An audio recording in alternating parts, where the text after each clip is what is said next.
So start করি। Officially this is lecture 5।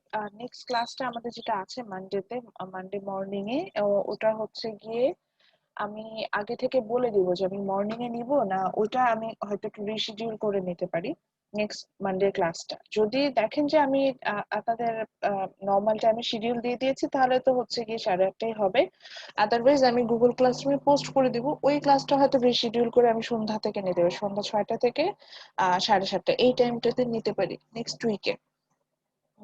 এটা আমার প্রবলেমের জন্য নেক্সট উইকে আগে থেকে বলে রাখলাম। যদি গুগল ক্লাসরুমে পোস্ট করি তাহলে সেটা রিশিডিউল হয়ে ওই টাইমে হবে, আদারওয়াইজ নর্মাল টাইমে আমি ক্লাসটা নিব। So in last class we already started which is about আমরা চ্যাপ্টার 3টা স্টার্ট করেছি। একটু সময় দেন, আমি বইটা ওপেন করি। চ্যাপ্টার 3টা স্টার্ট করেছি এবং যেখানে হচ্ছে গিয়ে আমরা আমাদের ডিমান্ড এন্ড সাপ্লাই নিয়ে স্টাডি করা স্টার্ট করেছি, যে ডিমান্ড এন্ড সাপ্লাই নিয়ে আমরা পড়াশোনা করছি। মার্কেট প্রাইস নিয়ে আমরা জানলাম, মার্কেট প্রাইস জিনিসটা কি সেটা সম্পর্কে দেখেছি। তারপরে হচ্ছে গিয়ে আমরা ডিমান্ড তো জানি, যে ডিমান্ড বলতে মানে আমরা যেহেতু মাইক্রোতে পড়েছি ওই জন্য বললাম যে ডিমান্ড সম্পর্কে আমাদের বেসিক আইডিয়া আছে। যে when we have the willingness, that means we want the product and we can afford it, that means we have the ability to buy for it, মানে আমরা টাকা খরচ করার ইচ্ছাও আছে, দুটোই যখন আমার একসাথে কাজ করবে দেন আমি কিন্তু এটাকে ডিমান্ড বলে থাকছি, এরকম একটা বিষয় ছিল। সো দেন আমরা হচ্ছে গিয়ে এটাকে আমরা ডিমান্ড বলে থাকছি। দেন আমরা এখান থেকে হচ্ছে গিয়ে পরবর্তীতে দুটো এফেক্ট দেখলাম, যে আমরা দেখলাম যে আমরা ডিমান্ডে আগে শুধু জানতাম যে প্রাইসের সাথে রিলেশনশিপ আছে, পরবর্তীতে আমরা দুটো এফেক্ট দেখলাম, হুইচ ইজ এই যে লেফট সাইডে আমরা দেখতে পাচ্ছি, that is substitution effect and income effect. আমরা এই দুটোর সাথে কিন্তু ডিমান্ডের রিলেশনশিপটা দেখেছি। আজকে যেটা করবো, যেটা আমরা ডিমান্ড কার্ভটা ড্র করা শিখবো, এবং সেখান থেকে হচ্ছে গিয়ে ডিমান্ড শিডিউল, যেটাকে সরি ডিমান্ড শিডিউল থেকে ডিমান্ড কার্ভটা ড্র করা শিখবো। ডিমান্ড শিডিউল বলতে বোঝাচ্ছে হচ্ছে কি, যে একটা টেবিল যদি দেওয়া থাকে different different price and quantity যদি দেওয়া থাকে, তাহলে সেখান থেকে আসলে আমরা ডিমান্ড কার্ভটা ড্র করতে পারি। তো এই টেবিলটাকে আমরা সাধারণত ডিমান্ড শিডিউল বলে থাকি, এবং এখান থেকে যে কার্ভটা ড্র করি ওইটাই ডিমান্ড কার্ভ। তো ইজিলি ড্র করা যায়, আমি জাস্ট আমার ইয়াতেই ড্র করছি। তো এখানে আমরা দেখেছিলাম যে আমরা দুটো এক্সেস নিব, ব্ল্যাক কালার।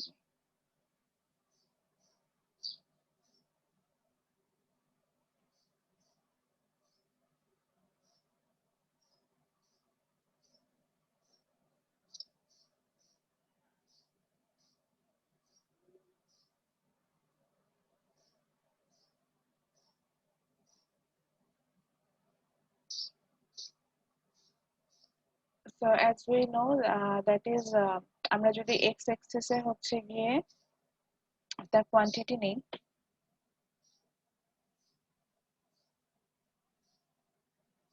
x axis এর কোয়ান্টিটি নিলাম এন্ড y axis এর হচ্ছে গিয়ে আমি প্রাইসটাকে মেনশন করলাম। x axis এর কোয়ান্টিটি নিলাম, y axis এর প্রাইসটাকে নিলাম।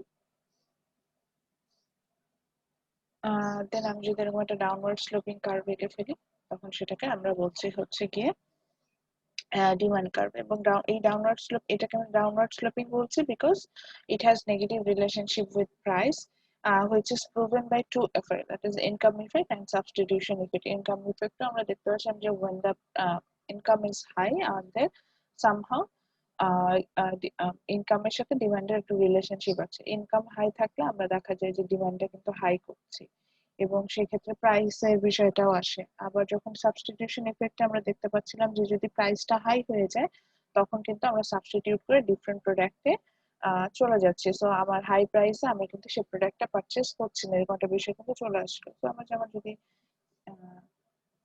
কিছু প্রাইসও মেনশন করে দেখাতে চাই, এখানে চাইলে দেখাতে পারি। আমরা কয়েকটা প্রাইস মেনশন করলাম, কয়েকটা প্রাইস মেনশন করে দেখাচ্ছি।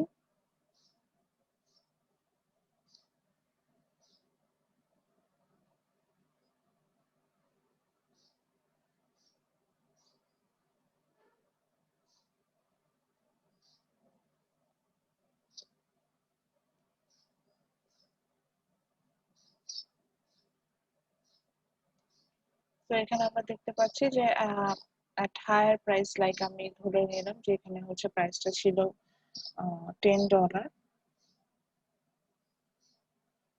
এখানে প্রাইসটা ছিল হচ্ছে গিয়ে $10। সো at higher price আমি জাস্ট একটা কোয়ান্টিটি ধরলাম, সেখানে যেহেতু কাছের দিকে 50 ধরে নিলাম, দেন আমি একটু লোয়ার প্রাইস নিলাম, like this one is $5, so এখানে কোয়ান্টিটি ধরলাম 100। সো আমরা দেখতে পাচ্ছি at higher price আমি মানে comparatively higher বলছি, $10 প্রাইস আমি দেখতে পাচ্ছি যে আমি 50 ইউনিটস অফ প্রোডাক্ট ডিমান্ড করছি। এর থেকে যখন আরেকটু লো প্রাইসে যাচ্ছি, আমি হচ্ছে গিয়ে $5 প্রাইসে যাচ্ছি, আমি সেখান থেকে দেখছি যে তার থেকে বেশি কোয়ান্টিটি ইউনিটস অফ প্রোডাক্ট কিন্তু ডিমান্ড করছে। ছবিটা অবশ্যই আঁকতে হবে এবং নিচে কিন্তু আমার টাইটেল দেবো যে ল অফ ডিমান্ড, এভাবে।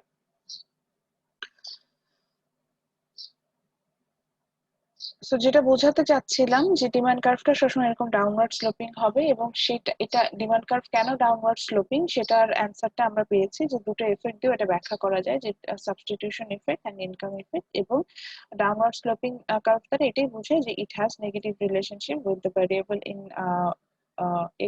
y axis which is price. Now let's see that is what are the reason behind that is change in demand curve। অর্থাৎ ডিমান্ড কার্ভটাকে আমরা দেখতে পাবো যে এটা কিন্তু চাইলে চেঞ্জ হতে পারে। এবং হচ্ছে গিয়ে আচ্ছা একটু বলে নি, ডিমান্ড কার্ভটা এখানে ওরা একটু বোল্ড আকারে এঁকেছে। আমরা দেখতে পাচ্ছি যে আমি স্ট্রেট লাইন আঁকছি, ওরা কিন্তু এখানে একটু বাঁকা করে এঁকেছে, which is একটু আমি যেটাকে বলা যায় যে উত্তল, এইভাবে বলে যে এইভাবে কার্ভটা একটু বাঁকা করে আঁকা। এখন আপনি চাইলে এইভাবে আঁকতে পারেন, এটা কোনো সমস্যা না, বা স্ট্রেট লাইনও আঁকতে পারেন।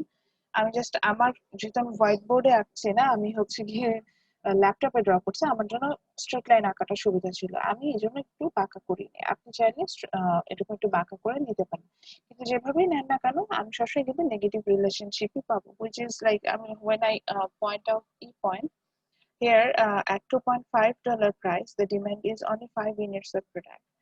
But when I point out the B point, here the $1 price, the quantity demand is 15 units of 15 units of product. তো এইভাবে হচ্ছে কি আমরা কিন্তু ডিমান্ড কার্ভটাতে চলে আসছি। এবার আচ্ছা, ল অফ ডিমান্ডে তো আমাদের যেতে হবে। ল অফ ডিমান্ডটা হচ্ছে বই আছে, এখানে দেওয়া আছে। এই যে বললাম যে আমরা যখন ইনকাম ইফেক্ট এন্ড সাবস্টিটিউশন ইফেক্টে আসছিলাম, সেটার আগেই তো এটা ছিল, এই জন্য আর আমি ওইভাবে আসিনি। তো ল অফ ডিমান্ডে কিন্তু ওই যে একই জিনিস বলবে যে when the other things remaining same, when the price is up, our demand for that specific product is low, and when the price is low, our demand for that specific product will be high. And this kind of negative relationship can be explained by the another reason, which is income effect and substitution effect. তো এখান থেকে একই কথা আমরা বলতে পারি, মানে এই যে কেন নেগেটিভ রিলেশনশিপ বা ডাউনওয়ার্ড স্লোপিং, বোথ এক্সাম্পলস এখান থেকে আসা যায়। ওকে, তো এরপরে চলে যাই হচ্ছে গিয়ে যে যেটা হচ্ছে গিয়ে যে change in demand curve, which means যে আমার ডিমান্ড কার্ভে দেখা যায় যে কিছু হলে ডিমান্ড কার্ভটা চেঞ্জ হতে পারে, মানে এটা আপওয়ার্ড মানে বাড়তেও পারে, ডিমান্ডটা কমতেও পারে। তো এটার একটা ইমেজ দিয়ে আমরা দেখছি। আচ্ছা, এই ইমেজটাতে আমরা দেখতে পাচ্ছি যে আমার ডিমান্ড কার্ভটা আমরা দেখছি যে আপনার মনে হচ্ছে যে একটু বাড়ছে, আবার কিন্তু দুটো কালার দিয়ে দেখাচ্ছে। আমি পিঙ্ক কালারের লাইনও একটা দেখতে পাচ্ছি, আবার হচ্ছে গিয়ে একটা ব্লু কালারের লাইন দেখতে পাচ্ছি। সো পিঙ্ক কালারের লাইন এখানে বলছে যে এটা this is the demand curve for new buyers, and the blue one is the old buyers. So when I move to the pink line, pink dotted line, in the same price, like in the like $2.5 দিয়ে আসি, at $2.5, which means at higher price। আগে আমরা দেখছিলাম যে higher প্রাইসে আমরা demand করছিলাম only 5 units of product, but আমি যখন হচ্ছে গিয়ে আপনার ইয়াতে চলে গেলাম, আপনার নিউ ডিমান্ড কার্ভে চলে গেলাম, তখন দেখতে পাচ্ছি যে এই যে $2.5 প্রাইসে কিন্তু আমার ডিমান্ডটা বেড়ে 15 ইউনিটস অফ প্রোডাক্টে নেমে আসছে, মানে বেড়ে যাচ্ছে। তো এরকম হয়, দেখা যাচ্ছে যে প্রাইসটা আমার সেমই আছে কিন্তু ডিমান্ড কার্ভের শিফটের জন্য আমার কিন্তু হচ্ছে গিয়ে আমি দেখতে পারবো যে ডিমান্ডটা বাড়ছে বা কমছে, বাড়তেও পারে কমতেও পারে। তো এটা যদিও আমরা জানি, তারপরে যেহেতু আমাদের কার্ভটা ড্র করা আছে, আমি সেখানে আরেকবার একটু দেখিয়ে দিচ্ছি যে ডিমান্ড কার্ভটা কখন আপওয়ার্ড, মানে কখন আমরা বুঝবো যে ইনক্রিজ হয়েছে বা ডিক্রিজ হয়েছে। তো এটার জন্য আমি জাস্ট কিছু পোর্শন একটু রিমুভ করে দিই, যেহেতু আপনাদের এটাতে হচ্ছে ইরেজ করবো, ইরেজ করতে যাচ্ছি, এটার জন্য আমি কিছু পোর্শন ইরেজ করে দিচ্ছি। পরে হচ্ছে গিয়ে বই আপনাদের বইয়ে যেভাবে ড্র করে সেভাবে আঁকার চেষ্টা করছি। তো এটার জন্য আমরা যেটা হলো যে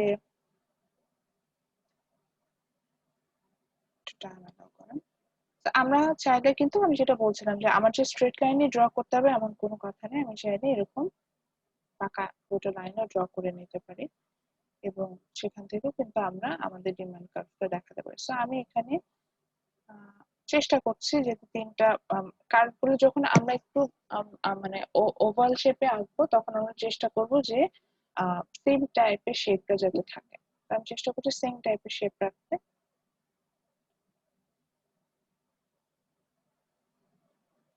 তো এখানে আমি তিনটা কার্ভ ড্র করেছি, দ্য ব্ল্যাক ওয়ান, এটার নামও দিয়ে দিই।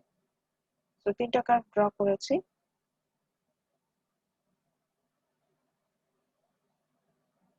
তো দ্য ব্ল্যাক ওয়ান আমি এটা নাম দিলাম হচ্ছে গিয়ে D1, রেড ওয়ানটার নাম দিলাম হচ্ছে গিয়ে D2, and the yellow one এটার নাম দিলাম হচ্ছে গিয়ে D3।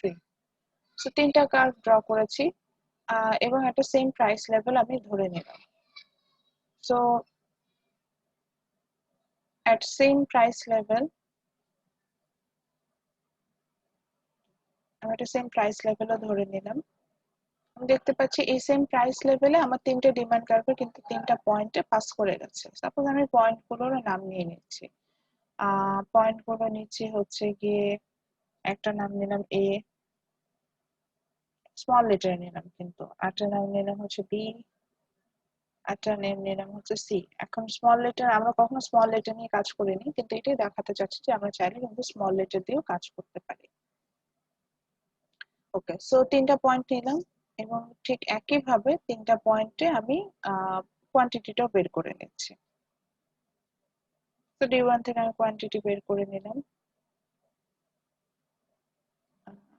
D2 থেকেও কোয়ান্টিটিটা বের করে নিলাম ফ্রম পয়েন্ট বি। আমরা একইভাবে D3 থেকেও কোয়ান্টিটিটা বের করে নিচ্ছি। সো এখানে কি দেখতে পাচ্ছি, এখানে যেটা দেখতে পাচ্ছি যে যদি প্রাইসটা বসে সেম আগের মতোই, $10 প্রাইসটা আমি নিয়েছি। আমি একটু বলে নিই, কিছু আমার নিউ স্টুডেন্ট আছে, আমি যখন কোনো ফিগার ড্র করবো আমার সাথে সাথে কিন্তু ড্র করে নিতে হবে, বিকজ আপনি দেখবেন যে হয়তো ক্লাস শেষে আমি বলে দিব যে আজকে যে এই ছবিটা এঁকেছেন এটা গুগল ক্লাসরুমে আপলোড করেন বা মেসেঞ্জার গ্রুপে আপলোড করেন বা কোনো একটা মিডিয়ামে আপলোড করবেন। যেমন এখন গুগল ক্লাসরুমটাকে বেশি আমি প্রেফারেন্স দিই, তো দেখা যেতে পারে যে গুগল ক্লাসরুমে আপলোড করতে বলছে। যদি না ড্র করেন সেক্ষেত্রে কিন্তু, এবং টাইম ফ্রেমও দিয়ে দিব যে এই টাইমের মধ্যে আপলোড করতে হবে। এইটা একটা অ্যাক্টিভিটিস থাকে, আমি এটার নামও দিই কিন্তু ব্রেকআউট রুম অ্যাক্টিভিটিস, এটার উপর বেসিস করে একটা মার্কিং থাকে আপনাদের। তো সেই মার্কিংটা কিন্তু আমি এখান থেকে করব স্পেশালি আপনাদের, যেহেতু আমি মনে হয় আমার ইন্ট্রোডাক্টরি ক্লাসে বলেছি আপনাদের গ্রুপ প্রেজেন্টেশনটা হবে না, মানে যেটা গ্রুপ অ্যাসাইনমেন্ট আমি যেটাকে বলি সেটা ইন্ডিভিজুয়াল প্রেজেন্টেশন নিব, কিন্তু গ্রুপটা কিন্তু দেবো না, এটার মার্কিংটা কিন্তু আমি এখান থেকে অ্যাডজাস্ট করে আনি।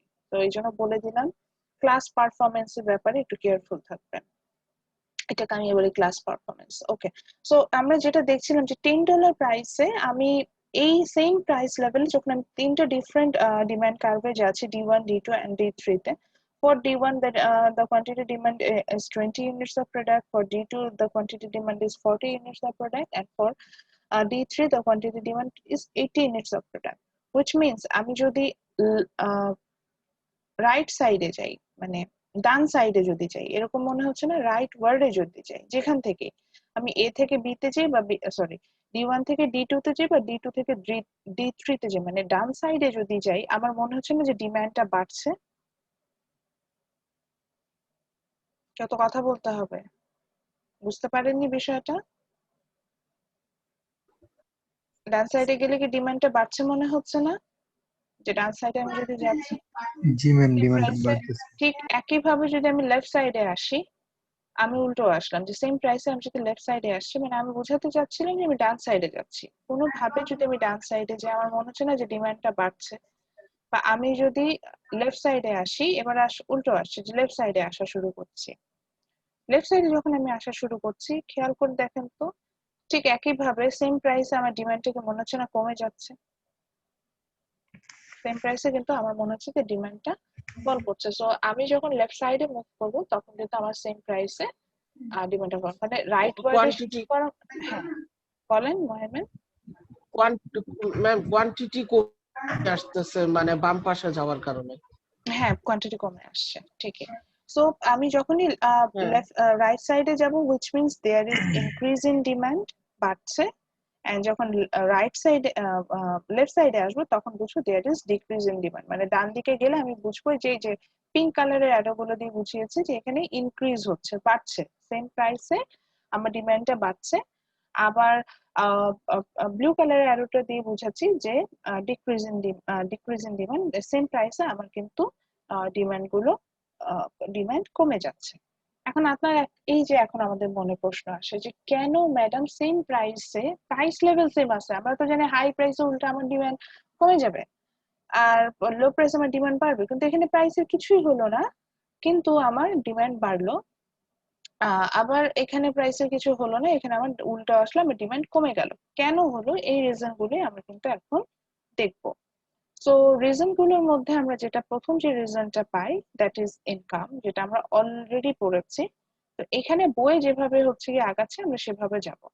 এবং এটার জন্য আমি একটা হেল্প করতে পারি আপনাদেরকে। আমরা মাইক্রোতে আমি একটা স্লাইড শেয়ার করেছিলাম আপনাদের সাথে, ওটা যদিও মাইক্রোর জন্য মেক করা, ওই ওয়াইজে কিন্তু আমি আগাচ্ছি, জাস্ট এখানে একটু ডিফারেন্ট ওয়েতে আমি যাচ্ছি। তো যদি স্লাইডটা থাকে ওইটা থেকে একটু হেল্প নিতে পারেন এটার ক্ষেত্রে, এটাই বলতে চাচ্ছিলাম।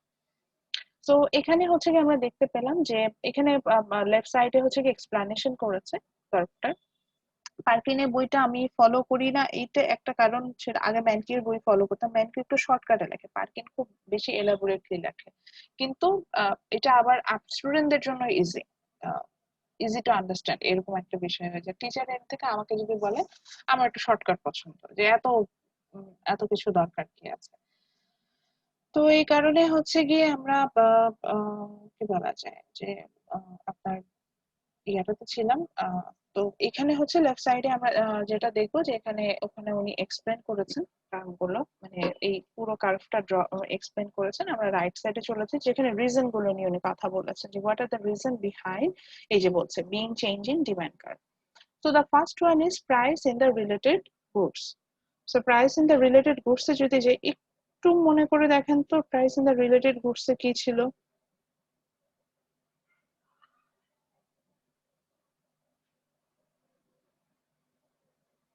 Price in the related goods ছিল হচ্ছে গিয়ে যে একটা প্রোডাক্ট যখন আমি পারচেজ করতে যাই, দেয়ার আর টু টাইপস অফ গুড থাকে। একটা হচ্ছে substitute, another one is compliments. Substitute বলে একটা বিষয় থাকে, আর একটা হচ্ছে কমপ্লিমেন্টারি গুডস থাকে। প্রত্যেকটা জিনিসের কিন্তু ডেফিনেশন এখানে দেওয়া আছে। সাবস্টিটিউট বলতে বোঝাচ্ছে যে the good that can be used in the place of another good, ওই যে বলেছিলাম যে the good which has same utility, মানে একটার এগেইনস্টে আরেকটা আমি ইউজ করতে পারবো। say for example bus ride is a substitute for train ride, দুটোই কিন্তু একই জিনিস। বা hamburger and hot dog, they are substitute. Pepsi and coca cola, they are substitute. Okay, so সাবস্টিটিউটের ক্ষেত্রে কি হবে, সাবস্টিটিউটের ক্ষেত্রে যেটা হবে যে একটা প্রোডাক্টের আমি যদি প্রাইস বাড়ে, তখন যেটা হবে যে তার সাবস্টিটিউট প্রোডাক্টের ডিমান্ডটা কিন্তু ইনক্রিজ করার কথা। কিভাবে, যে আমি যদি হচ্ছে গিয়ে ট্রেনের ফেয়ার বেড়ে যায়, আমি ট্রেনে যাব না, আমি বাসে যাব, বাসের ডিমান্ড বাড়বে। ঠিক একইভাবে যদি বাসের ফেয়ার বেড়ে যায়, তাহলে আমি বাসে যাব না, আমি ট্রেনে যাব, এরকম হবে। এবং হচ্ছে গিয়ে যে বাসে যেমন এবং এখানে যেটা আরো একটা বিষয় কাজ করবে, সেটা হচ্ছে গিয়ে যে মানে আমি আবার যদি প্রাইস কমে যাবে, উল্টো যদি আসি, যে আমার ধরেন বাসের ফেয়ার কমে গেল কম্পারেটিভলি ট্রেনের ফেয়ার থেকে, তাহলে আমি কি করবো, বাসে ট্রেনে যাব না, না আমি বাসে যাব। আবার একইভাবে যদি দেখি ট্রেনের ফেয়ার কমে যাচ্ছে, বাসের ফেয়ার কমে নেই, তখন কিন্তু আমি বাসে না যেয়ে ট্রেনে যাবো। এরকম হবে যে সাবস্টিটিউট, অর্থাৎ রিলেটেড যে প্রোডাক্ট গুলো আছে সেটা কিন্তু আমি ওটা ডিমান্ড বাড়াই দেবো যদি প্রাইস বেড়ে যায় বা কমে যায়, সেই ওই অনুযায়ী ডিমান্ড চেঞ্জ হবে। And complements means the goods they are consumed together, এখানে যেখানে বলছে যে conjunction uses আছে, মানে একসাথে আমরা ইউজ করি, বিষয়টা এরকম হবে। সো দ্যাট এক্ষেত্রে যেমন আমি এখানে এক্সাম্পল হিসেবে দিতে পারি হচ্ছে সুগার অ্যান্ড টি। এখন আপনি যখন চা খাচ্ছেন তার সাথে কিন্তু আপনার সুগার লাগবে। এখন আমরা ধরে নিচ্ছি যে সবাই আমরা চায়ে চিনি ইউজ করি।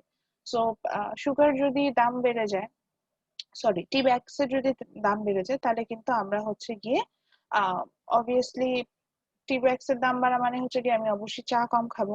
চা কম খাওয়া মানে আমি কমপ্লিমেন্টারি গুডস হিসেবে সুগারটাও কিন্তু লেস কনজিউম করি। যেমন এখানে হ্যামবার্গার এন্ড ফ্রাইজ এর কথা বলছে, আমরা সাপোজ ধরে নিচ্ছি যে বার্গার আর ফ্রেঞ্চ ফ্রাইজ দে আর সাবস্টিটিউট, দুটো একসাথে আমরা কনজিউম করি।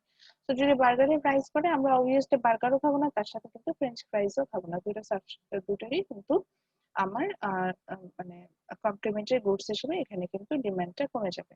এবং সেম থিং আমরা যদি আমাদের ডিমান্ড কার্ভটাতে যাই, ডিমান্ড কার্ভটা যদি দেখে নিই, তাহলে ওই ক্ষেত্রে যেটা হবে যে সেম প্রাইসে আমার ডিমান্ড কার্ভটা কিন্তু লেফট ওয়ার্ডে শিফট করবো কমপ্লিমেন্টারি গুডস এর জন্য, হ্যামবার্গার এন্ড ফ্রাইজ এর এক্সাম্পল থেকে। আর ঠিক একেবারে বাস রাইডের এক্সাম্পল থেকে আমরা দেখতে পাবো যে আমার ডিমান্ড কার্ভটা কিন্তু রাইট ওয়ার্ডে শিফট করবে, যে আমি দেখা যাচ্ছে যে বাসের ফেয়ার আমার বেড়ে গেছে। সো এই কারণে আমি হচ্ছে কি আমার বেশি, আমি তখন হচ্ছে বেশি বেশি ট্রেন রাইড নিচ্ছি, সো আমার সেম প্রাইসে ট্রেনের ডিমান্ড বেড়ে যাচ্ছে। Okay, the second option is expected future price. Expected future price বলতে বোঝাচ্ছে যে আমি ওই প্রোডাক্টের ফিউচার প্রাইসটা কতটুকু এক্সপেক্ট করছি এটার উপরে। সো প্রোডাক্টের ফিউচার প্রাইস যতটা আমি এক্সপেকটেশন আমার যতটা বাড়বে, মজার ব্যাপার হচ্ছে পার্কিনের বই এই জিনিসগুলো হুবহু ধরে ধরে বলা আছে। সো ওয়ারিড হওয়ার কিছু নেই, আপনি বই পড়লেই পেয়ে যাবেন।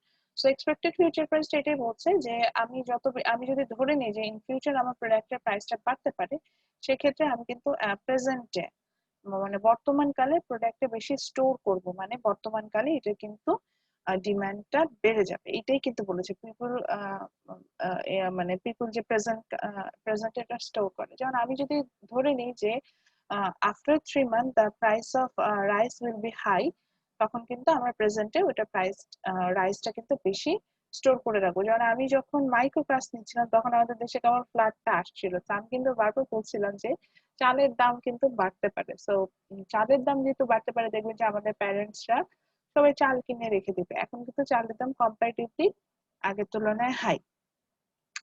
সো এখন কিন্তু আমরা আবার চাল কিনে দেখবেন যে বাসায় কিন্তু স্টোর করে রাখবো না, বিকজ চালের দাম যেহেতু হাই। আবার আমরা জানি যে এই আবার মানে এখন একটা মৌসুম শুরু হয়েছে, আবার নতুন করে চাল উৎপাদন হবে, সেক্ষেত্রে কিন্তু আবার প্রাইসটা ফল করবে। সো আমি কিন্তু সেটা এটা এখন রাখবে, এটা যদি শুনতো যে সামনে চালের দাম বাড়বে 2-1 দিন পরে, তাহলে রাখতো।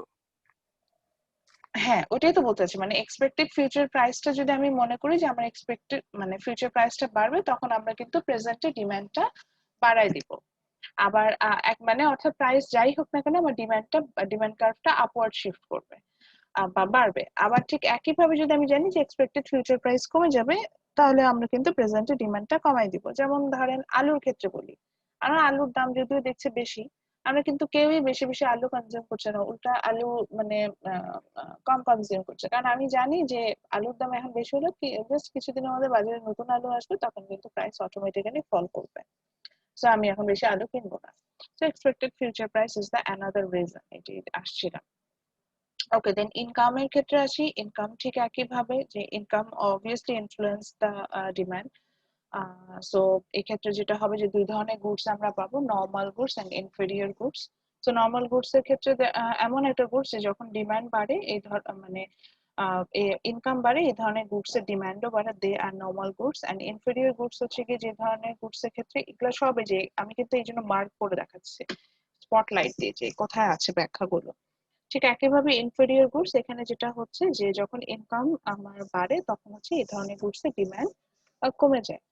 সো নর্মাল গুডস এর এক্সাম্পল হিসেবে আমি নর্মালি হচ্ছে কি লাক্সারি প্রোডাক্ট গুলোকে বলতাম, যে যেগুলো হচ্ছে আমাদের ডেইলি নিডস না, like imported perfume, Uber rides, ধরে নিচ্ছি যে Ubera it's একটা luxury product, imported perfume, then buffet in 5 star hotel. So এগুলো হচ্ছে কি আমার ইনকাম বাড়লে আপনি 5 স্টার হোটেলে যে এক বুফে খেতে পছন্দ করবেন।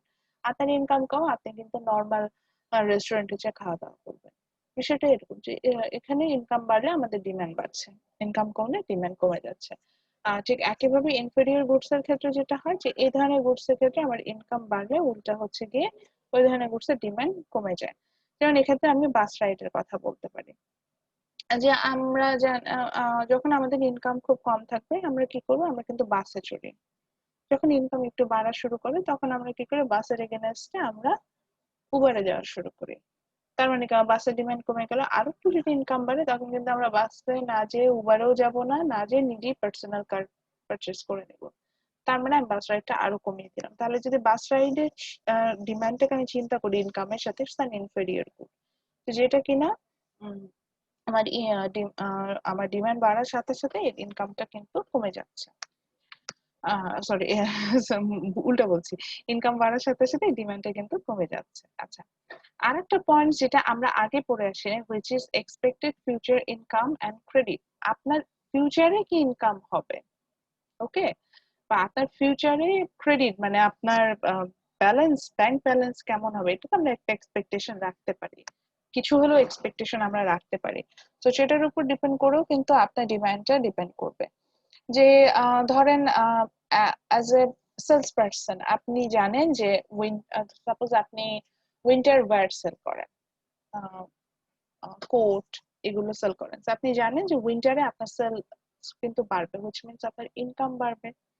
সো আপনি তখন কিন্তু আপনি তখন চিন্তা করুন যে ঠিক আছে তাহলে এখন একটু গাড়িটা না কিনে, ধরেন আপনি একটা গাড়ি কেনার কথা চিন্তা করছেন, তখন কিন্তু কি চিন্তা করুন যে এখন না কিনে আমি ফিউচারে কিনি। বা ধরেন আপনি একটা এক্সপেন্সিভ ক্লোথ কিনতে চাচ্ছেন, সেটা আপনি এখন না কিনে আপনি কিন্তু পরে কিনতে যাবেন। বা ধরেন অ্যাজ এ এমপ্লয়ি আমি যেটা জানি যে আমি ঈদে ধরেন একটা বোনাস পাবো, তখন আমি কিন্তু চিন্তা করি যে একটা বড় কিছু কেনার ইচ্ছা করলে আমি চিন্তা করছি ঠিক আছে এখন না কিনি, ঈদে যে বোনাসটা পাবো তখন কিনবো, এরকম একটা বিষয়টা কিন্তু সেখানে কাজ করে। আবার যদি বলবেন যে ম্যাডাম আমার তো ইনকাম ফিউচারে কমতেও পারে, হ্যাঁ যদি আমি দেখি যে ফিউচারে ইনকাম কমে যাবে তখন আমার পক্ষে কেনা সম্ভব হবে না, তখন যদি এখন ইনকাম থাকে আমি কিন্তু এখন কেনার কথা চিন্তা করবো। আচ্ছা, তারপরে আসি পপুলেশন। পপুলেশন হচ্ছে কি অবভিয়াসলি যে এলাকার পপুলেশন বেশি সেখানে ডিমান্ড বেশি, যে এলাকার পপুলেশন কম সেখানে ডিমান্ড কম, এটা খুব কমন একটা বিষয়। যেটা আমি বাংলাদেশের ক্ষেত্রে বলছেন যে বাংলাদেশে কোনো রুলস এন্ড রেগুলেশন কাজ করে না, বিকজ বাংলাদেশের population is too high, so বাংলাদেশের ডিমান্ড হাই থাকবে। কিন্তু যদি আমি আপনার মালদ্বীপসের সাথে কম্পেয়ার করি, মালদ্বীপসের পপুলেশন হচ্ছে বাংলাদেশের থেকে অনেক কম, তো মালদ্বীপসের ডিমান্ডও কিন্তু প্রত্যেকটা একটা ক্ষেত্রে কম থাকবে। তো পার্কিনে যে জিনিসটা আমার কাছে ভালো লাগে, এটাই আমি এতক্ষণ ধরে আসতে যাচ্ছিলাম, যে পার্কিন একটা টেবিলের মাধ্যমে এই যে দেখেন ল অফ ডিমান্ডটাকে দেখিয়েছে। অবভিয়াসলি ল অফ ডিমান্ডের উপর বেস করে কি রিজন গুলোর কারণে আমার ডিমান্ড কার্ভটা চেঞ্জ হচ্ছে সেটা কিন্তু দেখানোর চেষ্টা করেছে। সো এখানে ইনক্রিজ হওয়ার রিজন গুলো এক পাশে উনি দেখিয়েছে, বা ডিক্রিজ হওয়ার রিজন গুলো এক পাশে দেখিয়েছে, এবং আরো একটা বিষয় বলি, সেম পয়েন্টটাকে উনি পাশাপাশি রেখেছে। যেমন দেখেন আমরা দেখতে পাচ্ছি যে সাবস্টিটিউট যখন প্রথম রিজনটা দেখি, price of a substitute falls, তখন হচ্ছে তখন কিন্তু ডিমান্ড ডিক্রিজ করেছে, ডিক্রিজ ইফ।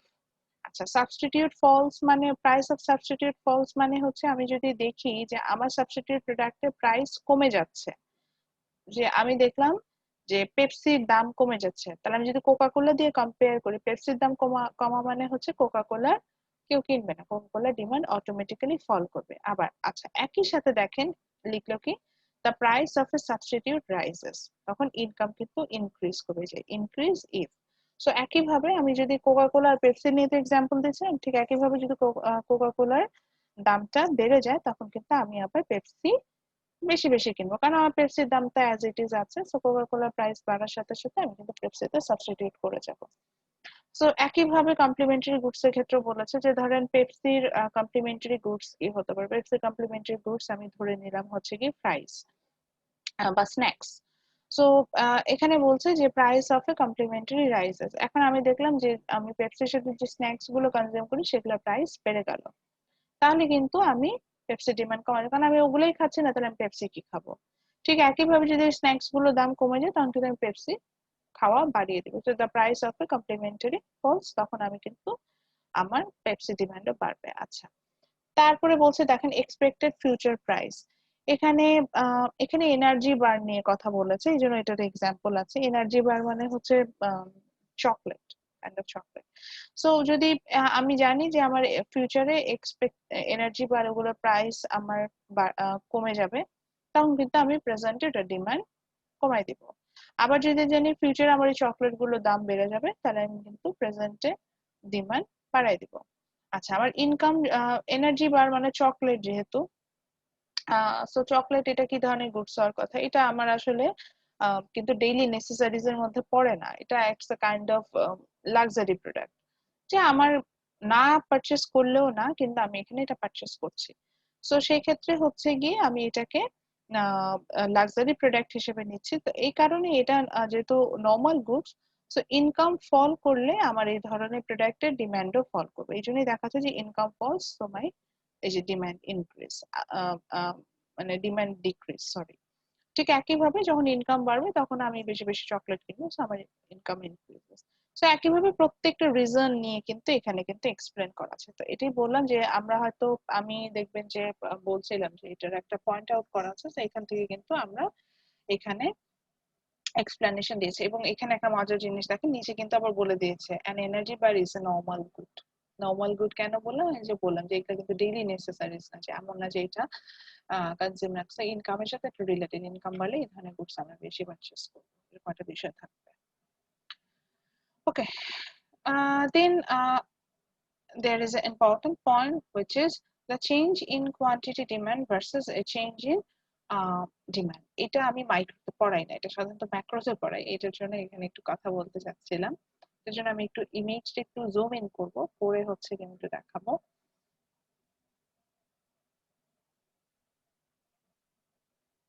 এখানে একটা ছবি দিয়ে দেখাবো, বইয়ের ছবিটাই ইউজ করি এখানে। আচ্ছা, চেঞ্জ বলতে আচ্ছা, change in quantity demand versus, পয়েন্টটা কি ছিল একটু দেখে বলে নি। Change in quantity demand versus change in demand. Okay, so change in quantity demand হচ্ছে গিয়ে আমার ওভারঅল যে চেঞ্জেসটা আসছে আমি সেখানে দেখতে পাবো। আর চেঞ্জ ইন ডিমান্ড বলতে বোঝাচ্ছে যে ডিমান্ড কার্ভে আমার যে চেঞ্জেসটা হবে সেটাকে আমি হচ্ছে গিয়ে এখান থেকে এক্সপ্লেন করবো। সো এখন যখন হচ্ছে গিয়ে আরো যদি স্পেসিফিকলি বলতে চাই, তাহলে এই যে এখানে আমরা তিনটে ডিমান্ড কার্ভ দেখছি, D0, D1, D2। So change in demand হিসেবে যখন আমি টোটালি কার্ভটাতে মুভ করে যাব, অর্থাৎ D1 থেকে আমি D2 তে চলে আসলাম, বা D0 থেকে D1 এ চলে আসলাম, বা D0 থেকে D2 তে আসলাম, যে কোনো একটা মুভমেন্ট হোক, অর্থাৎ কার্ভের যদি মুভমেন্ট হয়, পুরো কার্ভটাই যদি আমি চেঞ্জ করে ফেলি, তখন সেটাকে আমরা বলে থাকি চেঞ্জ ইন ডিমান্ড। দেখবেন যে আমি কিন্তু the reason behind change in demand এইভাবে বলি, কখনো বলি না the reason behind change in quantity demand, because quantity demand হচ্ছে along in demand curve change হবে, এটা ডিফারেন্ট ডিমান্ড কার্ভে আসবে না। তো যখন আমি ওভারঅল ডিমান্ড কার্ভে চেঞ্জেস আনবো, সেটাকে আমরা বলে থাকি যে চেঞ্জ ইন ডিমান্ড। বুঝতে পারছি বিষয়টা? যেমন আমি যদি D2 থেকে D1 এ যাই, বা বইয়ের এক্সাম্পল থেকে আসি, D0 থেকে D1 এ যে, হুইচ মিনস আমার রাইট ওয়ার্ডে ডিমান্ড কার্ভটা শিফট করলো, মানে ডিমান্ড বাড়লো, so there is increase in demand. বা D0 থেকে যদি D2 তে যাই, which means there is decrease in demand, ডিমান্ডটা আমার কমে গেল। এবার আসি চেঞ্জ ইন কোয়ান্টিটি ডিমান্ড কি, মানে শুধু তো চেঞ্জ ইন ডিমান্ডের কথা বললাম। চেঞ্জ ইন কোয়ান্টিটি ডিমান্ড হচ্ছে অ্যালং এ কার্ভ, একটা কার্ভের ভিতরে যে চেঞ্জটা হচ্ছে সেটাকে আমরা বলছি হচ্ছে চেঞ্জ ইন কোয়ান্টিটি। এটা একটু বুঝে দেখেন। দেখেন তো, এই যে আমি যে ব্ল্যাক ডটটা ছিল, যেখানে আমি আমার স্পটলাইটটা নিয়েছি, এখান থেকে যদি আমি লোয়ার পোর্শনে যাওয়া শুরু করি, নিচের দিকে যাওয়া শুরু করি, এই যে পিঙ্ক যে ডটটা দেখতে পাচ্ছি, লোয়ার পোর্শনের দিকে যদি যাওয়া শুরু করি, সেখানে কি হচ্ছে? মনে হচ্ছে না যে প্রাইসের সাথে সাথে, একটু দেখেন প্রাইসটা আমার চাইছে না, প্রাইসের সাথে মানে লোয়ার পোর্শনে যখন যাচ্ছি, আমি একটু ড্র তো করতেই পারবো। সো আমি যখন ব্ল্যাক ডটেড লাইনটা ছিলাম, সেখান থেকে যখন আমি একটু লোয়ার পোর্শনে চলে গেলাম, দেখেন তো একটা কার্ভের মধ্যে কোয়ান্টিটি ডিমান্ড কি বেড়ে গেল না? এরকম হলো না বিষয়টা? আচ্ছা, আবার এই ব্ল্যাক ডটের থেকে আমি যদি এই আপার পোর্শনের পিঙ্ক লাইনটাতে চলে যাই, দেখেন তো আবার একই জিনিস হচ্ছে না যে সেম প্রাইস, মানে একটা কার্ভের মধ্যে আমার ডিমান্ডটা মনে হচ্ছে না বেড়ে গেল, এরকম একটা বিষয় হলো না? যে আমি যখন হচ্ছে গিয়ে আহ উপরের দিকে গেলাম আপার পোর্শনে, সেম কার্ভে আমি আপার পোর্শনের দিকে মুভ করছি, মনে হচ্ছে না যে কোয়ান্টিটি ডিমান্ডটা ফল করছে?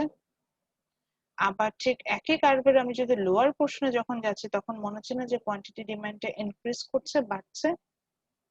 বুঝতে পারছি বিষয়টা? সেম পয়েন্টে দেখেন তো, কথা একটু বলতে হবে এখানে, না হলে আমি বুঝতে পারছি না যে আপনারা বুঝতে পারছেন কিনা। সো সেম ম্যাম কি বলেন? ম্যাম এখানে আমি এটা ক্লিয়ার হইতে পারতেছি না, কেমনে বাড়তেছে কেমনে কমতেছে, আচ্ছা, মানে আমার দেখে আমার বাড়ছে মানে কি, আমি জাস্ট ফিল একটা হচ্ছে না। কার্ভের, হ্যাঁ আমি একটা কার্ভের মধ্যে মুভমেন্ট দেখছি। সেম একটা কার্ভে আমি ডিফারেন্ট ডিফারেন্ট পয়েন্ট নিয়েছি, পয়েন্টে মুভমেন্ট দেখছি। কেন, ও আচ্ছা, বুঝতে পারছি না কেন বাড়ছে কমছে? হতেই পারে আমার ডিফারেন্ট প্রাইস, জি আমরা জি ডিফারেন্ট ডিফারেন্ট ডিমান্ড করি না? যে হাই প্রাইসে আমি কম ডিমান্ড করি, লো প্রাইসে আমি বেশি ডিমান্ড করি, এরকম আছে না? তো ওইটা ওয়াইজ আমি একটা কার্ভ নিয়ে চিন্তা করছি। So, একটা কার্ভে যখন আমি উপরের দিকে যাব, উপরের দিকে পয়েন্ট গুলো নিব, বুঝতে হবে যে একটা কার্ভের মধ্যে যদি মুভমেন্ট নেই, উপরের দিকে যাওয়া মানে হচ্ছে গিয়ে কোয়ান্টিটি ডিমান্ড ফল করছে, মানে কোয়ান্টিটি ডিমান্ড ডিক্রিজ করছে। আর যদি ওই কার্ভটা নিচের দিকে যায় তাহলে আমার বুঝতে হবে যে কোয়ান্টিটি ডিমান্ড ইনক্রিজ করছে। অর্থাৎ কোয়ান্টিটি মানে কতটুকু অ্যামাউন্ট আমি ডিমান্ড করছি সেটা বাড়ছে অথবা কমছে। তো কতটুকু অ্যামাউন্ট ডিমান্ড করছি সাধারণত একটা কার্ভ দিয়ে যদি কম্পেয়ার করি, তাহলে যেটা হবে যে সেই কার্ভের আপার পয়েন্টস গুলো যদি আমি নিই সেক্ষেত্রে কোয়ান্টিটি ডিমান্ডটা ফল করে, ডিক্রিজ করে। আর লোয়ার পয়েন্টস গুলো যদি নিই সেক্ষেত্রে কোয়ান্টিটি ডিমান্ডটা ইনক্রিজ করে, বাড়ে। বুঝাতে পারছি? আচ্ছা, আর আরেকটু আসি, চেঞ্জ ইন ডিমান্ড বলতে বোঝাচ্ছে যে ডিমান্ড মানে ওভারঅল ডিমান্ডটাই চেঞ্জ হয়ে যাবে, সেক্ষেত্রে আমরা কার্ভেরই চেঞ্জ দেখবো। অর্থাৎ আমরা এখানে আপনার হচ্ছে গিয়ে এক্ষেত্রে দেখতে পাবো যে আমার পুরো হচ্ছে গিয়ে কার্ভটাই মুভ করে আর একটা ইয়াতে চলে যাবে, আরেকটা ডিমান্ড কার্ভে চলে যাবে। ডি, আমি যখন চেঞ্জ ইন ডিমান্ডের কথা বলছি তখন ডি থেকে কিন্তু ডি ওয়ানে চলে যাচ্ছে, যে আমার ইনক্রিজ হচ্ছে, so আমি একদম আবার একটা কার্ভে চলে গেলাম। আবার ডি নট থেকে ডি2 তে চলে আসলাম যখন আমি দেখলাম যে আমার ডিমান্ডটা, কোয়ান্টিটি ডিমান্ডটা ফল করছে। বিষয়টা হচ্ছে এটাই, this is the difference between change in demand versus change in quantity demand.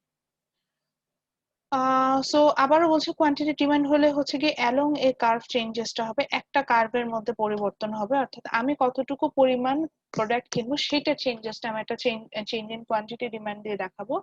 R change in ডিমান্ডে আমি অ্যাকচুয়ালি ওভারঅল ডিমান্ডের চেঞ্জটা দেখাবো, সেখানে ডিমান্ড কার্ভে আপওয়ার্ড মুভমেন্ট দেখবো বা ডাউনওয়ার্ড মুভমেন্ট আমি দেখতে পাবো। এই হচ্ছে বিষয়টা আসবে। সো এরপরে আমরা যে পয়েন্টটাতে যাব, হুইচ ইজ সাপ্লাই। সাপ্লাই যাওয়ার আগে আমি একটু অ্যাটেন্ডেন্সটা নিব, আমাকে একটু সময় অ্যালাউ করেন, টাইমটাতে আমি একটু অ্যাটেন্ডেন্সটা নিয়ে নিই। যে এতক্ষণ পর্যন্ত যা যা পড়েছি এখান থেকে যদি কোনো প্রবলেম থাকে আমাকে কোশ্চেন করেন, ততক্ষণ আমি একটু অ্যাটেন্ডেন্সটা নিই।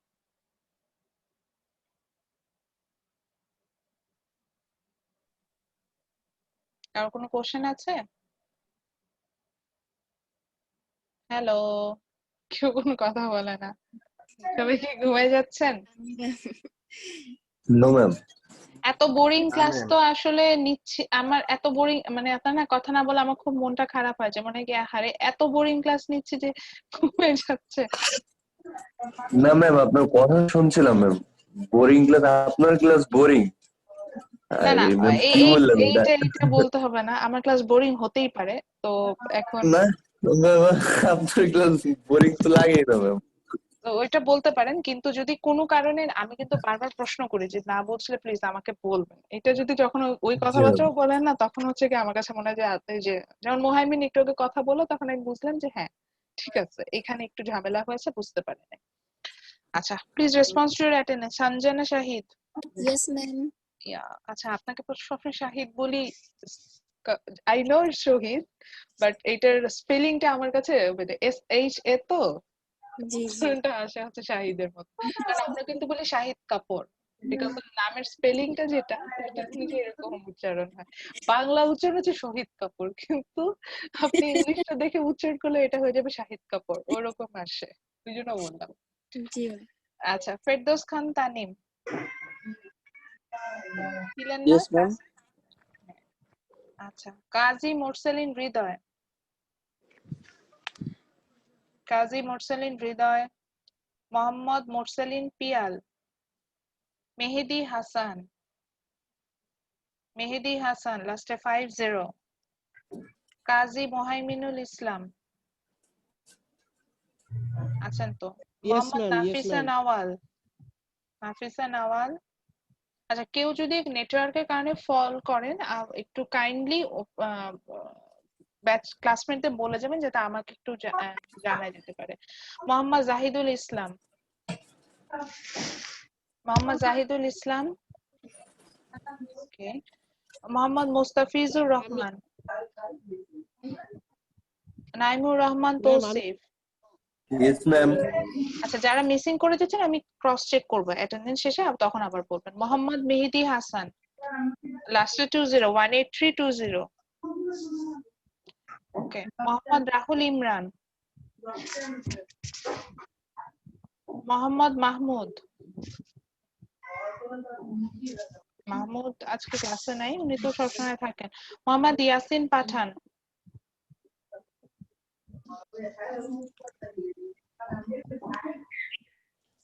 Mohammad Saidur Rahman,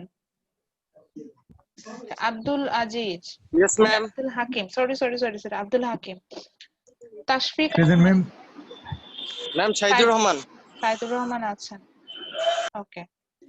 Azizul Hakim, present ma'am. তাশফিক আহমেদ, তৌসিফ হোসেন, তৌসিফ হোসেন 191 লাস্টে 59, okay. Naimul Haque, Yes, ma'am. Fatin Noor Keya, yes ma'am. Mohammad Shahinur Rahman, Yes, ma'am. Saif Bin Mahmud, Mohammad Monir Hossain, Mohammad Majedul Fahim, Mohammad Majedul Fahim একটা ক্লাসেও পাইনি আপনাকে স্যার এখন পর্যন্ত। আবরার জারিফ আপন, আসসালামু আলাইকুম ম্যাম। ওয়ালাইকুম আসসালাম। আকিব কোয়ারিশি, একই জিনিস, একটা ক্লাসেও পাইনি।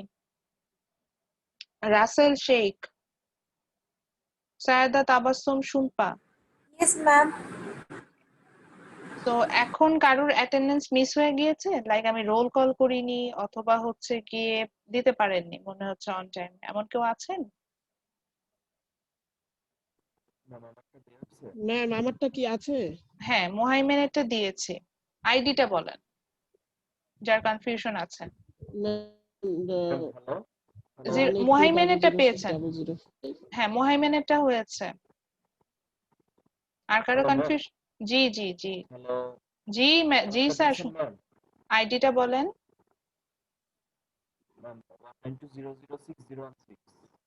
006 191 192 016, সাইফ বিন মাহমুদ।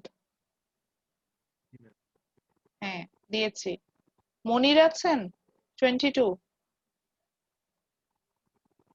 আচ্ছা, সাইফ এটা আছে, ঠিক আছে, ওকে। এরপরে আমরা চলে যাব হচ্ছে গিয়ে আমাদের যেখানে ছিলাম, যে আমরা ডিমান্ডটা নিয়ে পড়ে ফেললাম। আমি কিন্তু বলছি যে ডিমান্ডটা আমরা যতটুকু পড়ছি ইটস মোর এন্ড। আচ্ছা, তৌসিফ হ্যান্ড রেজ করেছেন, কোনো কোশ্চেন আছে স্যার? ম্যাম, একটা অফ টপিকে কোশ্চেন ছিল, সেটা হচ্ছে মিড টার্মের জন্য আমাদেরকে কয়টা চ্যাপ্টার পড়াবেন? কয়টা চ্যাপ্টার দিব? আমি হচ্ছে গিয়ে এটা পড়াবো, এটার পরে হচ্ছে গিয়ে আমরা চলে যাব হচ্ছে গিয়ে চ্যাপ্টার কি শেয়ার করে বসে, ও আমার টিকিট চলে আসছে, ওয়াও ওটা শেয়ার করে ফেলেছি, আচ্ছা সরি। সো এটার পরে হচ্ছে গিয়ে আমি আমি 4টা চ্যাপ্টার পড়াবো মেইনলি এটার জন্য, এটাই বলতে চাচ্ছি। এরপরে আমি শুরু করব হচ্ছে গিয়ে আপনার জিডিপির উপরে, আজকে চ্যাপ্টারটা কমপ্লিট হয়ে যাবে, নেক্সট চ্যাপ্টারটা থাকবে জিডিপির উপরে। এবং মেন্টালি প্রিপারেশন নিয়ে রাখেন, নেক্সট ওয়েডনেসডে, নেক্সট বুধবার হচ্ছে আমাদের ক্লাস টেস্ট হবে। কিন্তু এটা আমি চ্যাপ্টারটা শেষ করে জিডিপিটা কাজ করবো, সো মানডেতে আমি বলে দিব। Okay ma'am. ঠিক আছে, সোমবার ক্লাস Okay. টেস্ট নিব এটা আমি মোটামুটি কনফার্ম, কিন্তু সেটা হচ্ছে গিয়ে সরি সরি সরি ভূত বলছি, বুধবার ক্লাস টেস্ট নিব এটা মোটামুটি কনফার্ম, নেক্সট উইকের বুধবার। হ্যাঁ ম্যাম হ্যাঁ বলেন। ক্লাস টেস্ট নিয়ে নেক্সট উইকের বুধবার টাইম শুধু কি এমনি ডেট ফিক্সড করছেন নাকি টাইমও ফিক্সড করছেন? নেক্সট উইকে ওয়েডনেসডেতে আমার কোনো প্রবলেম নেই, মানে 4 তারিখ আমি যেটা বলছি, 4 তারিখ আমি ক্লাস টেস্ট নিতে চাচ্ছি চ্যাপ্টার 1, 2 আর 4 এর উপর নিতে চাচ্ছি। 4 এর একটা পার্ট আছে যেটা কমপ্লিট করলে আমি ক্লাস টেস্ট নেব, সো এই জন্যই আমি সোমবারের ক্লাসটার উপর আমার ডিপেন্ড করবে আমি কতটুকু পড়াচ্ছি, সেটার উপর ওকে বেসিস করে আমি হচ্ছে একদম শিওরলি বলবো যে আমি বুধবারে নেব কিনা, আদারওয়াইজ আমি এটা নেক্সট উইকে মানে দেন মানডেতে চলে যেতে পারি। এই জন্য জাস্ট বলে রাখেন মেন্টাল প্রিপারেশন রাখেন যে ওয়েডনেসডেতে হতে পারে, কারণ আমি চ্যাপ্টার 4 এর পুরোটার উপরে ক্লাস টেস্টে রাখবো না, অর্ধেক রাখবো, তো সেই অর্ধেকটা যদি শেষ করতে পারি তাহলে আমি দিয়ে দিব। ওকে এই জন্য বলছি, এই জন্য একটু এক করলাম। আচ্ছা, তো ঠিক একইভাবে আমরা সাপ্লাইয়ে চলে আসবো। সাপ্লাই ডিমান্ডটা বুঝলে সাপ্লাই সেম, আমরা তো জানি সেম ডিমান্ডে জাস্ট হচ্ছে কপি পেস্ট হচ্ছে সাপ্লাই, জাস্ট রিলেশনশিপটা হচ্ছে উল্টো। সো সাপ্লাই যেটা হয় যে যেখানে হচ্ছে গিয়ে আপনার যে সেম প্রাইসে আমরা যখন হচ্ছে গিয়ে এখানেও তিনটা কন্ডিশন ফুলফিল করে আসতে হবে, সেটা হচ্ছে গিয়ে যে willingness to sell and ability to sell, এরকম একটা পয়েন্ট আমরা পড়েছিলাম। এখানে কি বলছে যে a firm can be supplies goods and services if has the resources and technology to produce it, ওই যে বললাম যে তৈরি করার মতো অ্যাবিলিটি থাকতে হবে, এবং হচ্ছে গিয়ে can profit from the producing it, এটা হচ্ছে গিয়ে ওই যে উইলিংনেস টু সেল এর মধ্যে একই জিনিস চলে আসে, যে আমি প্রোডাক্টটা যে সেল করতে যাচ্ছি, সেল করে আসলে আমার প্রফিটটা হবে কিনা এটা আগে থেকে বুঝতে হবে, তাহলে আমি একমাত্র সেল করতে যাব।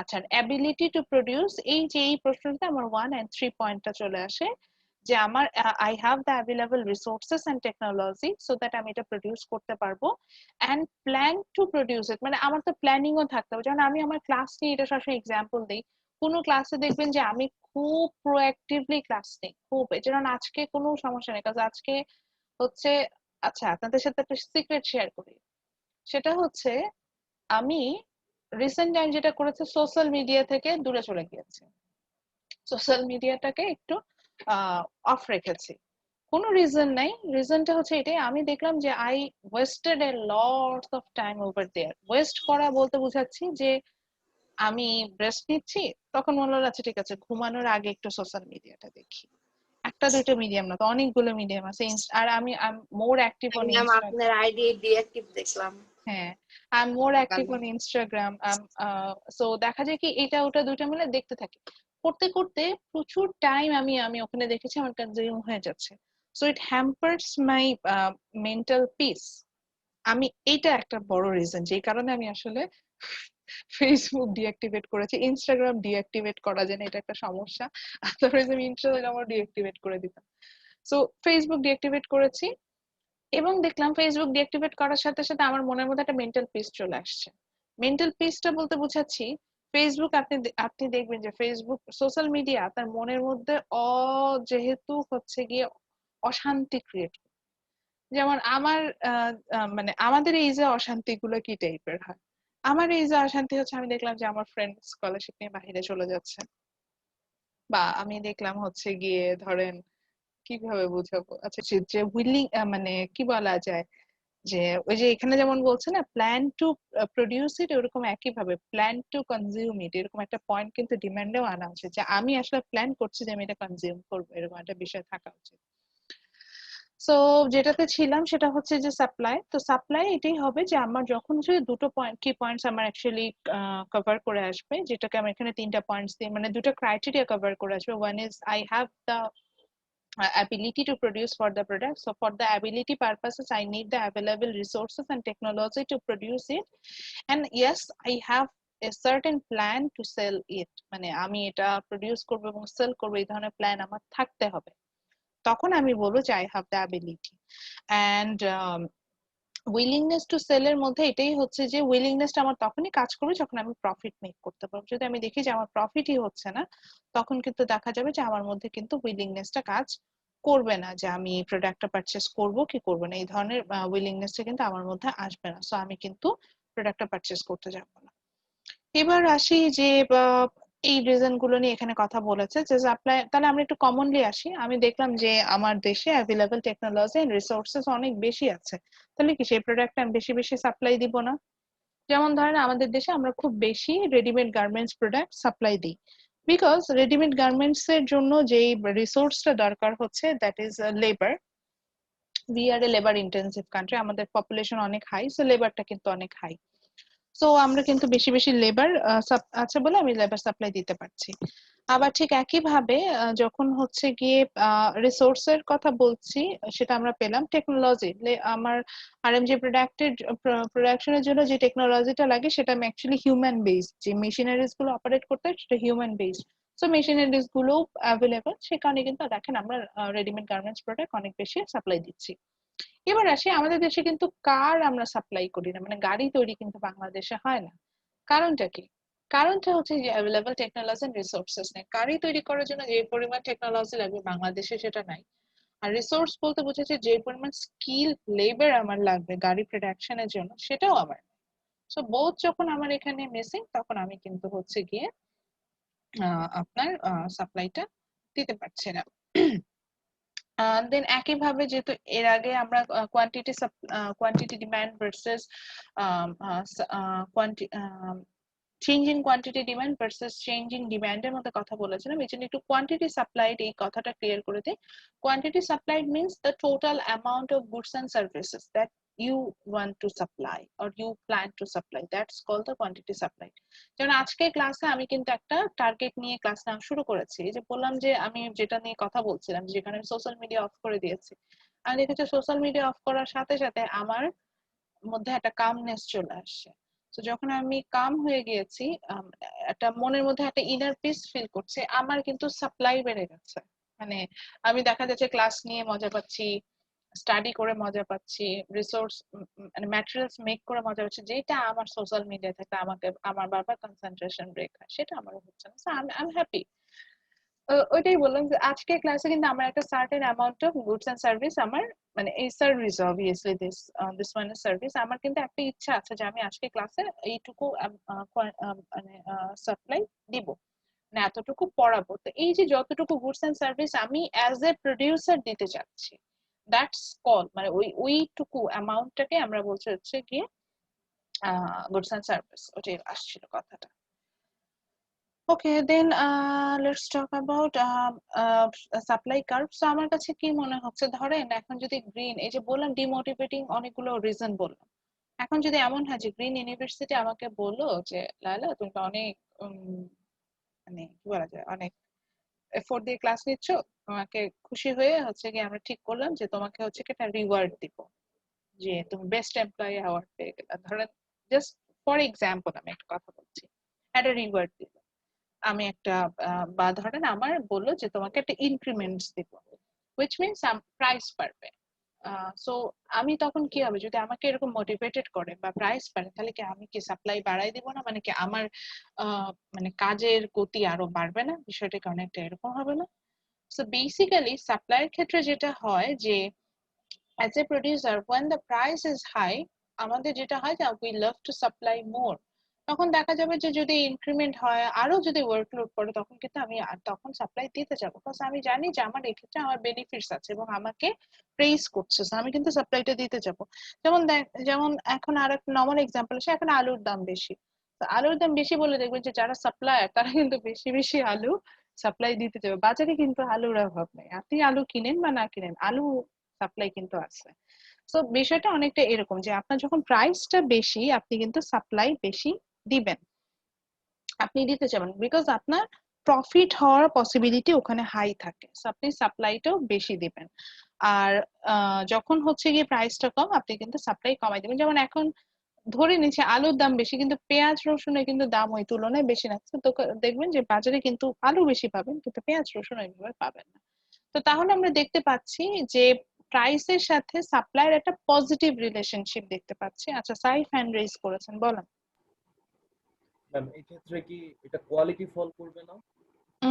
কোয়ালিটি ফল করার মানে এটা আমরা এই, হ্যাঁ আপনার কথা ঠিক আছে, এই রিজনটা আমরা মানে এগুলো হচ্ছে প্রাইসের সাথে রিলেভেন্সি দেখাচ্ছে। তো আদার্স ফ্যাক্টর ওই যে থাকে না, যেটা কারণে সাপ্লাইয়ের একটা চেঞ্জেস আসতে পারে, ডিমান্ডে যেমন আসে, সেই আদার্স রিজন গুলোর মধ্যে quality one of the reason, যে কোয়ালিটিটা তখন কি হয় সেটা আসবে। তবে যদি আমাকে নর্মালি আপনি বলেন, তাহলে যেটা হয় যে যখন প্রাইস আপ থাকে, মানে হাই প্রাইস যখন থাকে, সাপ্লায়াররা যেহেতু বেশি বেশি সাপ্লাই দিতে চাচ্ছে, সেক্ষেত্রে কিন্তু কোয়ালিটিটাও ভালো দেওয়ার চেষ্টা করে। আবার একইভাবে যখন প্রাইসটা কমে যায়, তখন যেহেতু দেখছে ওরা যেহেতু সাপ্লাই কম দেবে, এবং তখন আর কোয়ালিটির দিকে আপনার হচ্ছে কি ওইভাবে ইম্পর্টেন্স দেয় না। সে ফর এক্সাম্পল আপনি দেখবেন যে এডুকেশন নিয়ে আমি যদি বলি, ইংলিশ মিডিয়াম স্কুলগুলোতে, স্পেশালি হাই এন্ডে যে ইংলিশ মিডিয়াম গুলো আছে, যেগুলোতে স্যালারি মানে টিউশন ফিটা অনেক বেশি, ওখানে দেখবেন ওখানের ক্লাস কোয়ালিটি আর নর্মাল আপনি ধরেন প্রাইমারি স্কুলে, গভর্নমেন্ট প্রাইমারি স্কুলে ক্লাস কোয়ালিটি কিন্তু এক না। কারণ ওই প্রাইমারি স্কুলে আপনার বেতনও কম, ওখানে রুলস এন্ড রেগুলেশনও কম, ওখানে ওই সাপ্লাইটাও ওরকমই। কিন্তু আপনি যখন হচ্ছে গিয়ে অক্সফোর্ডে স্টুডেন্টরা পড়ছে, ওখানে টিউশন ফি অনেক হাই, ওখানে মনিটরিং ওইভাবে হচ্ছে, কোয়ালিটি অফ এডুকেশনটা ওইভাবে দেওয়ার কিন্তু চেষ্টা করছে। যেমন একই কম্প্যারিজনটা কিন্তু আমার টার্সিয়ারি লেভেলে দিতে হবে, যদিও আমি পাবলিক ভার্সেস প্রাইভেটে কোনো ডিবেটে যাচ্ছি না, কিন্তু এটা অ্যাটলিস্ট আপনারা স্বীকার করবেন যে গত 8 মাসে আপনারা কিন্তু পড়ছেন। আপনারা কেন, প্রাইভেট ইউনিভার্সিটি যত স্টুডেন্টরা আছে, সেটা যেই ওয়েতেই হোক, আপনাদের কিন্তু শিক্ষা কার্যক্রম কোনোভাবে বন্ধ নাই, আছে কোনো না কোনো ভাবে আমরা কিন্তু আপনাদেরকে শেখাচ্ছি। এই যা আমি শেখাচ্ছি, এটাও কিন্তু আমি আমার অনলাইন ক্লাসে হোক অফলাইন ক্লাস হোক, আমি কিন্তু একইভাবে ক্লাস নিতাম। ওইখানে হয়তো আপনাকে দিয়ে বইটা কেনাইতাম, বইটা আপনি ওপেন করতেন, আমি স্লাইডে বইটা ওপেন করতাম, করে দেখাতাম যে এই চ্যাপ্টার আছে, এই জায়গা পড়ছে, এইটুকু ডিফারেন্স ফেস টু ফেস আমাদের দেখাতাম। আদারওয়াইজ কিন্তু সেম ম্যাটেরিয়ালস আমি শেয়ার করতাম। কিন্তু দেখেন পাবলিক ইউনিভার্সিটিতে কোনো ক্লাস হচ্ছে না। I am sorry to say, public ইউনিভার্সিটিতে ক্লাস হয় না। কারণটা কি? কারণ ওখানে প্রাইস নাই, মানে আপনি যদি ওইভাবে চিন্তা করেন, প্রাইস ওইভাবে হচ্ছে নেগোশিয়েবল, কিন্তু প্রাইভেটে কিন্তু তা না, এখানে প্রাইস অনেক হাই। তো আমি যেহেতু প্রাইস হাই, আমি সাপ্লাই তো হাই দিবই, প্লাস হচ্ছে আমি কোয়ালিটিটাকেও মেক শিওর করার চেষ্টা করব। পাবলিকে যেহেতু প্রাইস সেটা নাই, তো আমার কোয়ালিটি মেক শিওরের ব্যাপারটা নাই, এটা অনেকটা এখানে মানে আমি কম্পেয়ার ম্যাম করতে। হুম, জি বলেন স্যার। ম্যাম ডিইউতে ক্লাস হয় তো? হ্যাঁ, ডিউতে ক্লাস হয়, খুব স্পেসিফিক কিছু ডিপার্টমেন্টে ক্লাস হয়। এবং আরো একটু বলি, মানে যেই ফেজে হওয়ার কথা ছিল, আমার বোনও তো জাহাঙ্গীরনগরে পড়ে, আইবিএ তে পড়ে, মানে জাহাঙ্গীরনগরের one of the best department যেটাকে বলা যায়।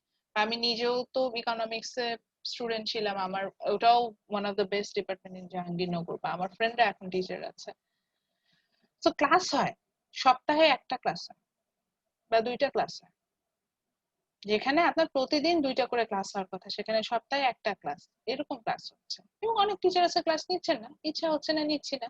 এটা মানে এটা না নিলেও কোনো সমস্যা নেই, মানে এখানে তাদের কোনো বাধ্যবাধকতা নাই, কোনো ঝামেলা করবে না, এখানে হচ্ছে না, নিচ্ছে না, এরকম হচ্ছে বিষয়গুলো আছে। সো আচ্ছা ঠিক আছে, তো তারপরে যেটা ছিল সেটা হচ্ছে গিয়ে যে আমরা ওই যে সাপ্লাই দেখছিলাম, তো যেটা বলছিলাম যে প্রাইসটা বাড়লে সাধারণত সাপ্লাইটা আমরা অটোমেটিক্যালি বাড়িয়ে দিব, আমরা সাপ্লাইটা দিতে পছন্দ করি, প্রাইসটা কমলে আমরা সাপ্লাইটা কমায় দিব, এটা। এখন ওই যে সাইফ যেহেতু প্রশ্ন করলেন, আমি এই জন্য কোয়ালিটির কথাটা বলে দিলাম। তো এরপরে চলে আসি যে সাপ্লাই কার্ভটা, তাহলে এই যে আমরা সাপ্লাই কার্ভের প্রাইসের সাথে একটা পজিটিভ রিলেশনশিপ দেখতে পাবো, এই জন্য এরকম একটা আপওয়ার্ড স্লোপ, উপরের দিকে যাচ্ছে বা পজিটিভ স্লোপ একটা কার্ভ আমি এখানে দেখবো, এটাকে আমরা বলি আপওয়ার্ড স্লোপিং। তো সেম ওয়েতে কার্ভটা ড্র করে নেবেন, এটা আর আমি ড্র করলাম না আজকে। সো এরপর চলে যাচ্ছে হচ্ছে সাপ্লাই কার্ভে কি কোনো চেঞ্জেস আসে কিনা, যে সাপ্লাই বাড়তে পারে বা কমতে পারে। ইয়েস, চেঞ্জেস আসতে পারে, সেটার জন্য পরের পেজে দেখেন একটা ছবি আছে, যে আমি পাশাপাশি দুটো সাপ্লাই কার্ভ এঁকেছি। তো এখানে কিন্তু দেখা যাচ্ছে যে সেম প্রাইসে আমার কিন্তু সাপ্লাইটা ইনক্রিজ হচ্ছে। আমি একটু ড্র করি এখন।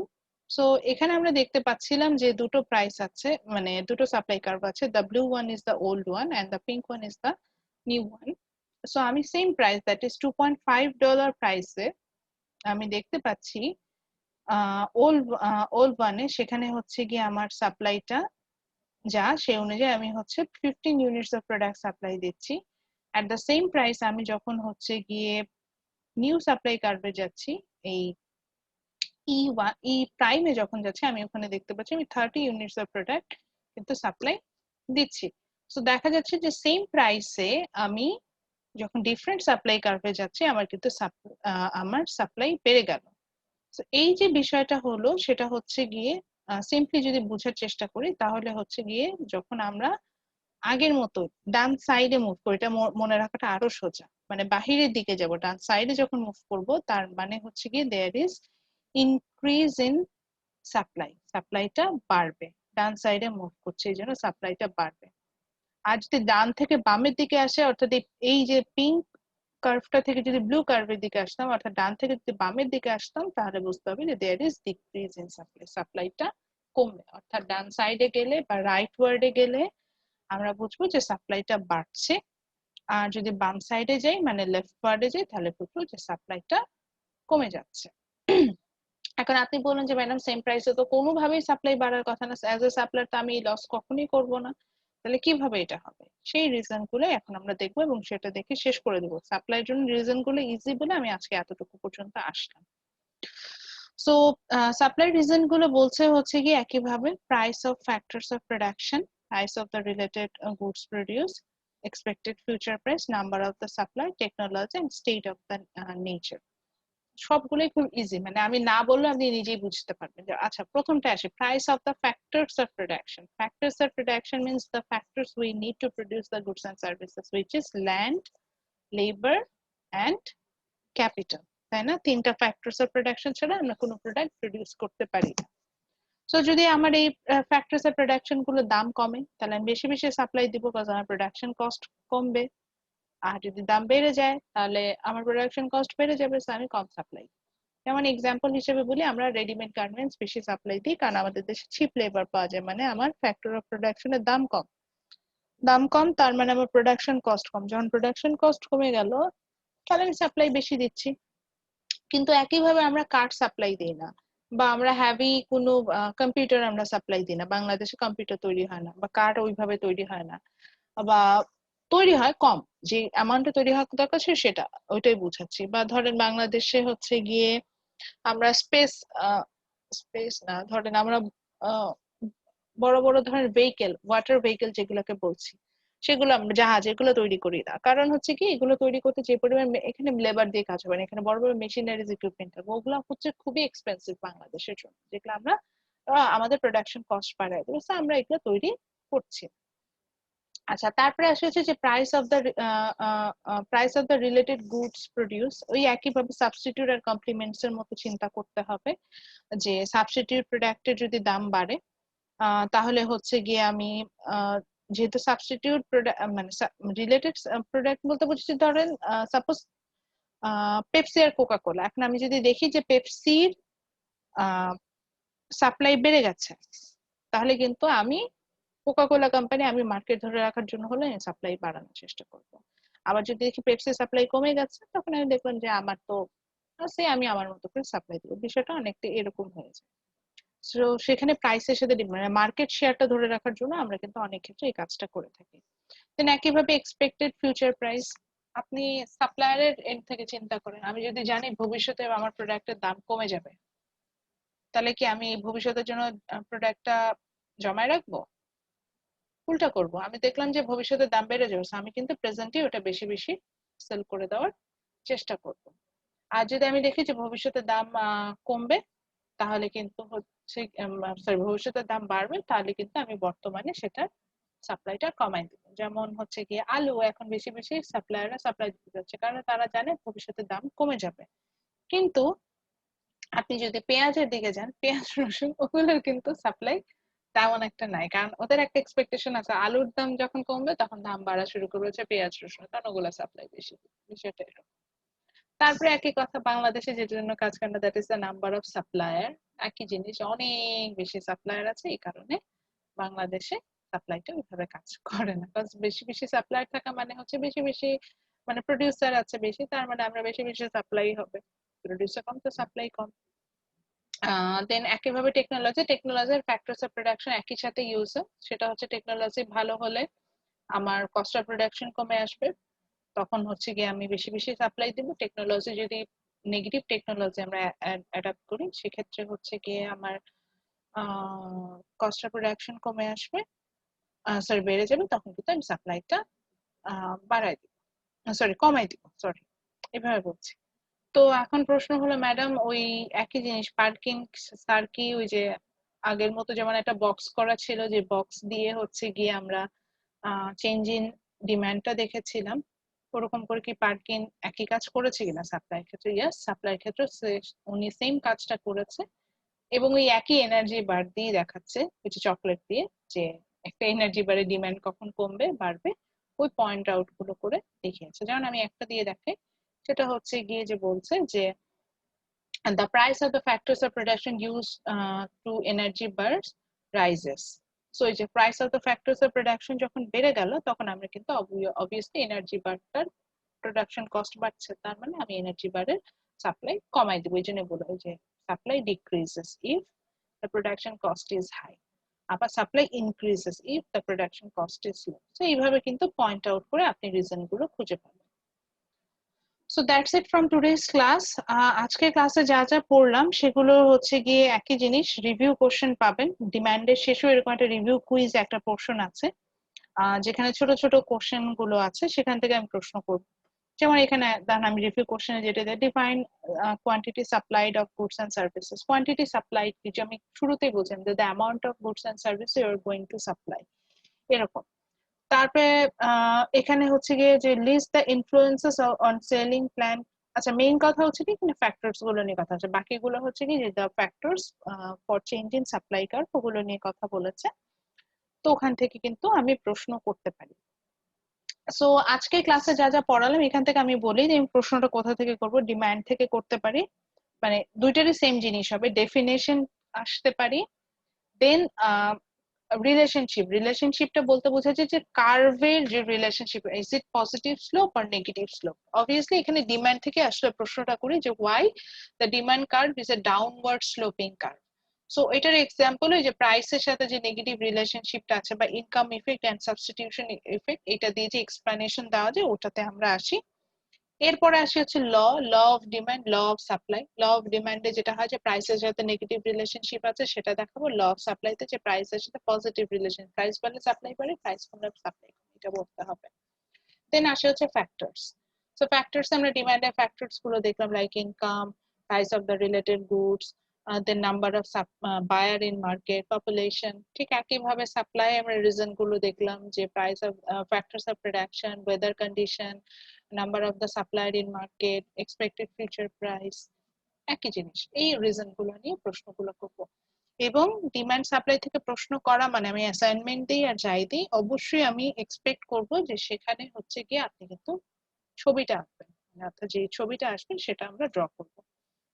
নেক্সট ক্লাসে জাস্ট মার্কেট ইকুইলিব্রিয়াম নিয়ে একটু আইডিয়া নিব। মার্কেট ইকুইলিব্রিয়াম নিয়ে আইডিয়া নেওয়ার পরে আমি একটু প্রাইস অ্যাডজাস্টমেন্টে যাব, অর্থাৎ এই যে সরি প্রাইস অ্যাডজাস্টমেন্ট বলতে বোঝাচ্ছে যে আমরা সারপ্লাস সিচুয়েশনে কি করি, শর্টেজ সিচুয়েশনে কি করি, একটু ম্যাক্রো বেসিসে এগুলা নিয়ে একটু আমাদের আলোচনা করতে হবে। আমি সেগুলা নিয়ে আলোচনা করার পরে হচ্ছে গিয়ে শেষ করে দেবো, দিয়ে হচ্ছে আমরা চ্যাপ্টার 4 চলে যাব। আর এগুলো যদি মনে করি যে দেখানো দরকার হচ্ছে, তাহলে একটু জাস্ট এগুলা পড়াবো, বাট এখান থেকে আমি কোনো প্রশ্ন করবো না, হয়তো এখান থেকে একটু দেখাবো যে রিজন গুলো কি কি হতে পারে, মানে কার্ভের চেঞ্জেস গুলো আমরা কিভাবে ফাইন্ড আউট করবো, এভাবে আমরা চলে যাবো। ঠিক আছে, তাহলে সবাই ভালো থাকেন, ইনশাআল্লাহ নেক্সট ক্লাসে দেখা হবে। If you have any question regarding my classes, feel free to write on your Google classroom, so that আমি নেক্সট ক্লাসে এটা নিয়ে আলোচনা করব। এছাড়া আর একটা বলি যে যদি কোনো প্রবলেম থাকে, সেক্ষেত্রে আমি যখন রেকর্ডেড ভার্সনটা আপলোড করে দিই, ওখানে কমেন্ট বক্সে আপনি যদি কমেন্ট করে ফেলেন ইউটিউবে, আমি দেখা যায় যে ক্লাস শুরু হওয়ার আগে আগের ক্লাসে কি কি পড়েছে ওটা দেখি সবসময়, তো ওখান থেকে দেখলে আমি নর্মালি ওটারও রিপ্লাই ব্যাক করি। ঠিক আছে, তাহলে সবাই ভালো থাকেন, দেখা হবে ইনশাআল্লাহ নেক্সট ক্লাসে। আসসালামু আলাইকুম। আসসালামু আলাইকুম। আসসালামু আলাইকুম ম্যাম। ওয়ালাইকুম আসসালাম।